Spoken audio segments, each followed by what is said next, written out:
Out there is a view of Auckland City. Anyone can see how peaceful and tranquil it is.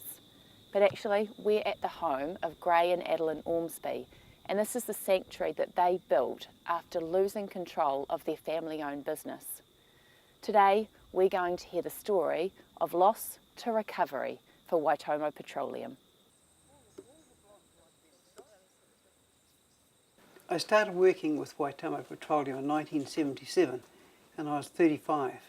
I used to go down to Tikawiti in the school holidays with my dad, and I'd always be involved, or just go to the various places the trucks went to, and occasionally I used to like getting into the trucks and going out with the drivers to the farm deliveries or to the small service stations, because we had about 3 or 4 small service stations we used to supply. So how did the joint venture come about? Can you tell me a bit about the background of that? My dad, Des Ormsby, always thought, because we had a very good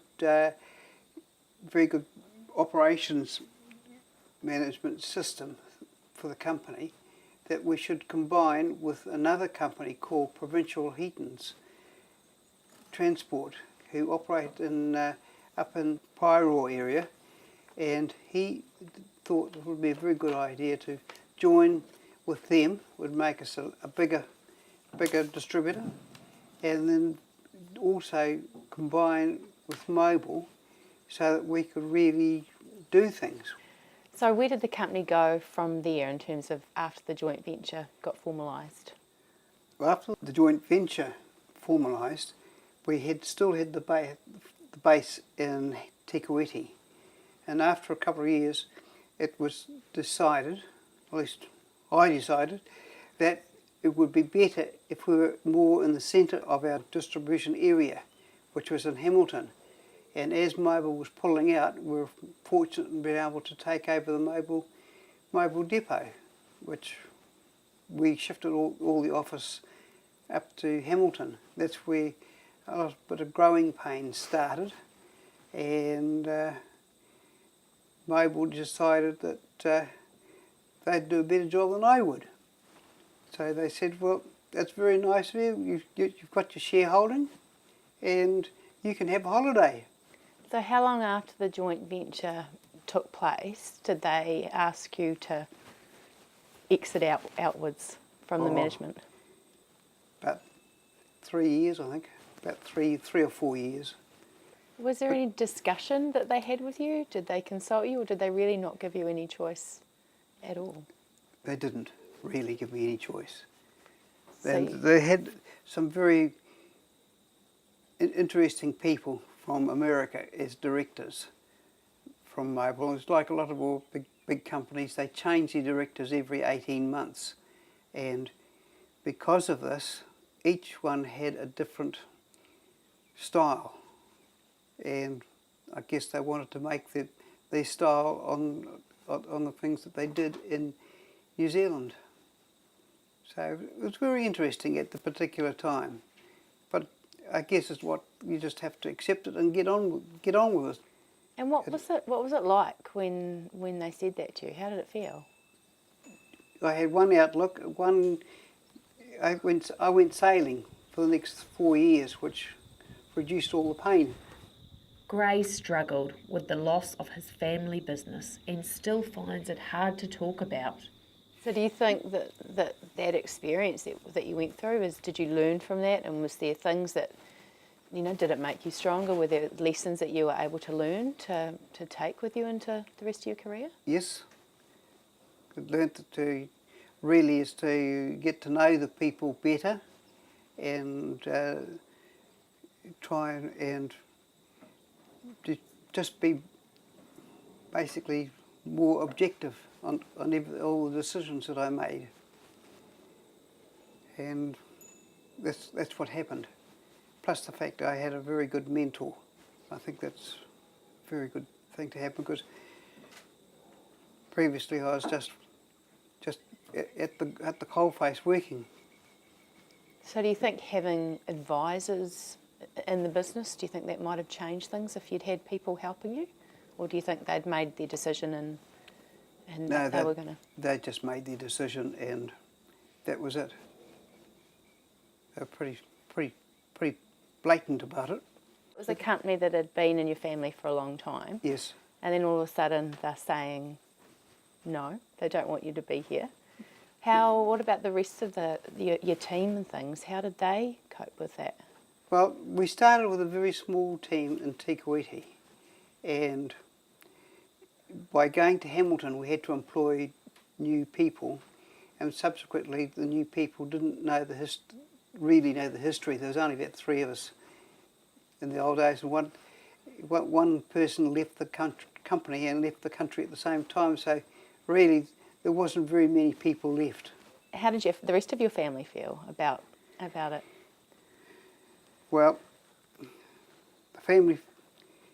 the family felt that it was a bit bad luck, and I needed to do something about it. So I bought another company with a friend, and went and painted trucks, and we painted the tank trucks for Waitomo Petroleum, which was rather good. So. And one way, wheels just went round. What goes round goes round.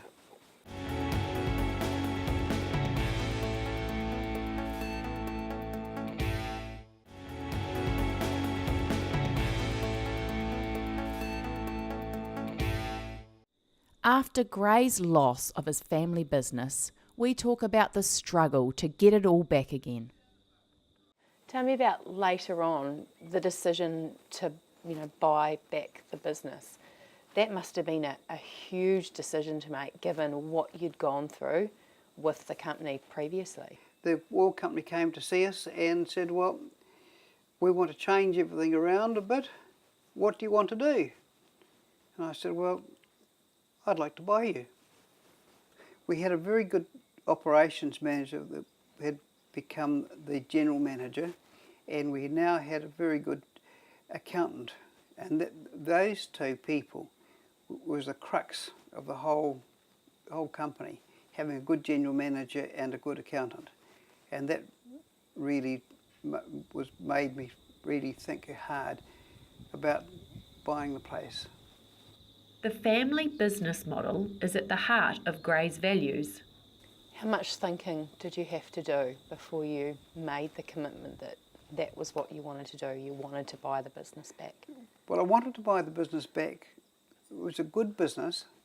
It'd be a good business for James to come back into it, and build the business and carry on with the Ormsby trait, I could say, and which he has done, and I'm very proud of it. What did Mobil say when you said to them, I want to buy my business back? They said, all right, you can do that, and we'll work through the process. They knew that we had a good ethical business, and we had good people in place, so they couldn't really object to it. Did you have to sacrifice a lot to go back into the business? I had an apartment in Auckland which I had to sell, and had to borrow quite a lot of money, which the bank lent us, and we didn't have to mortgage it, they just lent us the money. And we just had a very good company when we were able to pay it all off, which was very pleasing. Was it scary at the time when you had to sell property and take on big levels of debt? Well, I knew the company would succeed. We just had to work our way through it. So I knew that we had a big overhead and big loan to pay off, but we did it, which was very good. And at the same time, James was going to come back to New Zealand, and we'd been living here for about 3 or 4 years by then, and he came back and spent 6 months working in a mobile service station, and didn't like that at all. So he went back overseas. So after that, when we decided to buy the company, I said, well, I think you better come home because I'm going to buy the company. If you come home, I'll buy the company. And he decided he'd come back, and we've just gone from there. So we discussed that for a month or so, and eventually we bought the company. And how did the company influence you growing up and the choices you made? Oh, good question. I suppose in terms of work ethic and a family business, I suppose inspired me to be part of something. So apart from your father and your grandfather, what other members of your family, have they been involved in the business over the years? No, not really. No, just my grandfather and my dad. Okay. So my dad had one sister and I've got one sister, and neither of them were involved in the business. So you headed off to London. How Yes. old were you when you did that? I was 22, and that was typical OE sort of thing. So actually I travelled with some of my school buddies and travelled in Europe, and then settled down in London for a couple of years. And what brought you back to New Zealand? The catalyst were a couple of things really. I got married, and living in London wasn't where we wanted to really spend our lives. And at the same time, ExxonMobil was reviewing all its global joint venture operations, and they'd approached my dad and said to him, "What would you like to do? Would you like us to buy you out of Waitomo, or would you like to buy us out of Waitomo?" So I had a conversation with Dad about what I wanted to do and what he wanted to do, and we decided that we would buy Mobil out, and that I'd return back to New Zealand and join the company. Was it a difficult decision to make, a pretty big step to buy out Mobil and take the company back? Financially, it was a big commitment from Dad. For me, it was probably not too hard a decision because I was ready to leave London. I had a good idea of what I was getting into in terms of what the business was, and I was very happy to move back to New Zealand. And what was it like coming back from London into a family business? It was good. Yeah. I mean, I started on the bottom rung. I started as a marketing assistant when I joined the company in 2003. That evolved into a sort of an account manager role, then a sales manager role, and then on the 1st of April, my position is now managing director. So yeah, it's taken a few years, but I've had the support of my family and the people in the company throughout that. Jimmy has clearly picked up his dad's vision and values, and it was great to see him reflect these while we were talking. And what's changed in the company from the time when you came back through till now? The level of competition is still there. We're probably a lot more of our own company now than we used to be in terms of being a distributor for Mobil. So our customers buy product off us rather than us deliver on behalf of the oil company.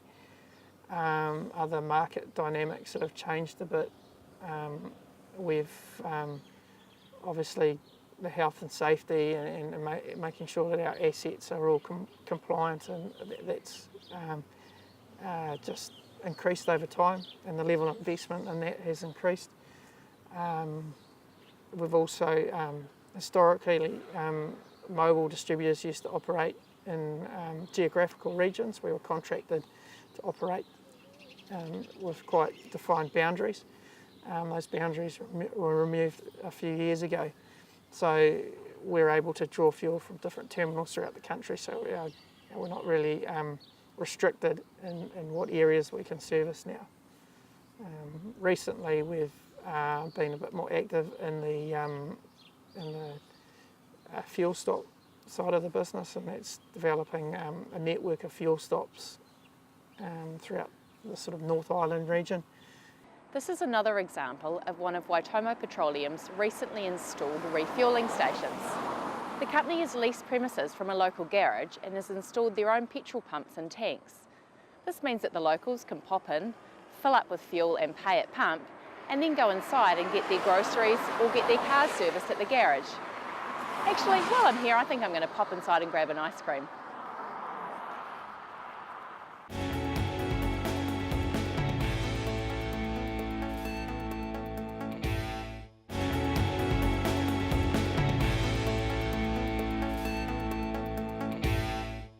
Jimmy and I go out to see their newly opened unmanned fueling station and what customers can expect on their visit. Here we are in Morrinsville, part of the Waikato, and this property we purchased off Charlie Norman's Transport, and we developed it as a fuel stop. And is there anything that you're doing that's different here to fuel stops that you've done previously? This one we expanded our range of products here to include not only diesel but premium and unleaded 91, and we've also got a new product called Go Clear, which is a diesel emission fluid. So do you think that's strengthened the company's position? Yes, yeah, it definitely has. It's raised our brand profile, but most importantly it's provided us the opportunity to service our customers in more locations and give them a better access to product. Previously, whereby we would supply customers a tank in their location, or in their yard or in their depot, deliver product to that tank. By building a fuel stop network, customers can access it in all different locations as well as in their yards. What is this blue thing here? So this is a Sebco tank, and in this tank we put the diesel emission fluid. So some people know it as Go Clear, which is a balanced manufactured product, or else another common name for it is AdBlue, which people will hear about. Basically it's a urea solution that treats the exhaust of a diesel vehicle to reduce emissions. So it's not under any circumstances to be mixed with diesel or mixed with petrol. You only put it in a separate tank on your vehicle if you've got that separate tank that's for it. And what's the reason for having it here at a fuel station? More and more trucks are coming in now with the Euro 5 and Euro 6, which is an emission standard, and they require this product. And is it common to see it at a fuel station? More and more people are going to start seeing any new fuel installations now, normally, especially if they're catering towards the commercial market with trucks, they will have one of these. But so yeah, just people have to be mindful that it is a product that's not to be mixed with diesel or with petrol. And have you seen that happen? Yes, we have. So please tell everyone you know not to do it. We do put warning signs on the pumps, so that people hopefully don't mistakenly use the product. So you can see there's a big warning sign there, which is where you normally would put in the amount of fuel that you want. And there's also a warning sign around here. So we lift the nozzle. There's a big warning sign here on the pump, and here. Maybe in this day and age where people are bombarded with that much information, they just don't read stuff, but we're trying to make our best effort so people don't have an issue with it, but inevitably some people make the mistake. So you just talked about the challenges of like health and safety. How else have things changed? Like, is technology impact on you and things like that? Technology has been one of the most important aspects of our business, and developing that technology and investing it. And our accountant or CFO, Leanne Milligan, has been really a real driver in that technology since I've been with the company, and she's developed systems to improve our optimisation and efficiency of the business. So I've got a Waitomo card, but it accepts credit cards, Visa, MasterCard, and basically you insert your card and then you follow the instructions. Remove the card, and you've got first options, fuel or receipt. So fuel, select pump number, which is written on all the pumps. I'll just select pump number 1 for this, and then the green button, continue. It'll authorise the transaction once you put your PIN number in.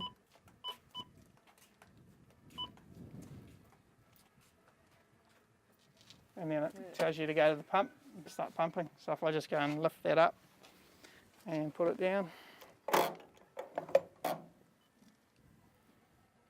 And you won't hear the pump start because it's a submersible pump in the tank. So these are just dispensers rather than actually pumps. So they're very quiet, you don't hear them.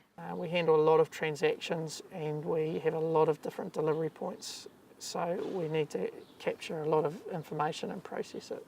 So your father Gray's still involved in the business. What involvement does he have? What's his role? Dad's role, he's chairman of the board, so that's his governance role, and also he's actively helping me with investment decisions in the company.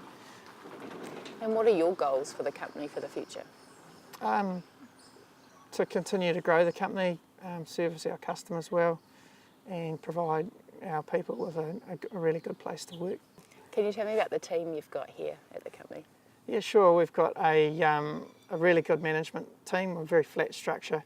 We've got Ross, who's been with us for a long time, Leanne, our CFO, and our sales manager, Carol, and all of them are really experienced, and we work as a really good team together, which helps us make decisions quickly and be quite dynamic.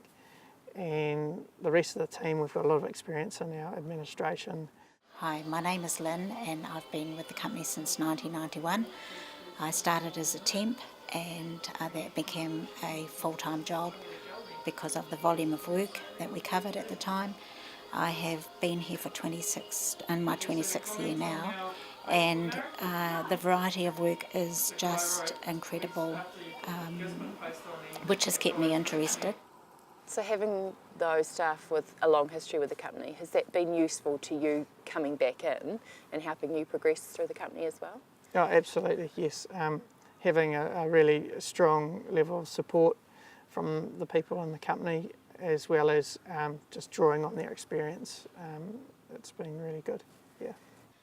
It's been a long journey since Des Ormsby formed Waitomo Petroleum in 1947, and since then the family has been through a lot.